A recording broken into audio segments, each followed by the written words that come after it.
Di chi byth yn gwybod beth sy'n mynd i wynebu chi bob dydd. Does dim o'r un donedd yna yn bodoli yn y swydd o fod yn athro. Mae angen egni, brwdfrydaeth, mae angen hiwmor. Mae'n anrhydedd dod i nabod ein myfyrwyr ni, mae'n anrhydedd gweld ein myfyrwyr yn datblygu, a dwi'n meddwl bod addysg yn allweddol i yrfa pawb. Mae gweld unrhyw ddisgybl yn gwneud cynnydd a weithiau'n gynnydd aruthrol yn erbyn y ffactorau yn rhoi y pleser arbennig i chi. A weithiau mae'n jyst yn gallu bod yn rhywbeth bach. Medru cael gwahaniaeth ym myd pobl ifanc ac athrawon y dyfodol.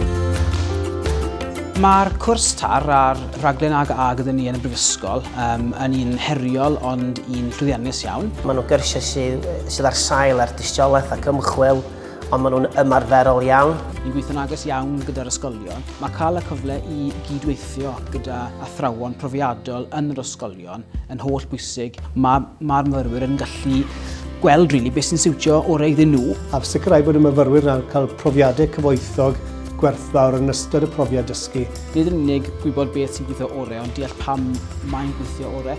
Mae'n myfyrwyr yn gadael, yn bobl newydd ac yn barod am yrfa disglair sydd o'i blaen nhw.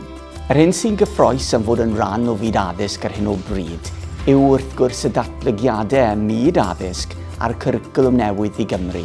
Dwi'n meddwl bod Cymru gwneud rhywbeth reit unigryw, flaengar iawn yn addysg am ar byd yn edrych o beth ni'n gwneud. Mae ysgolion wedi bod yn hanfodol i siapo'r cwricwlwm yma. A mae yna llawer o gefnogaeth i athrawon, dwi'n meddwl sydd ddim i weld mewn gwledydd eraill.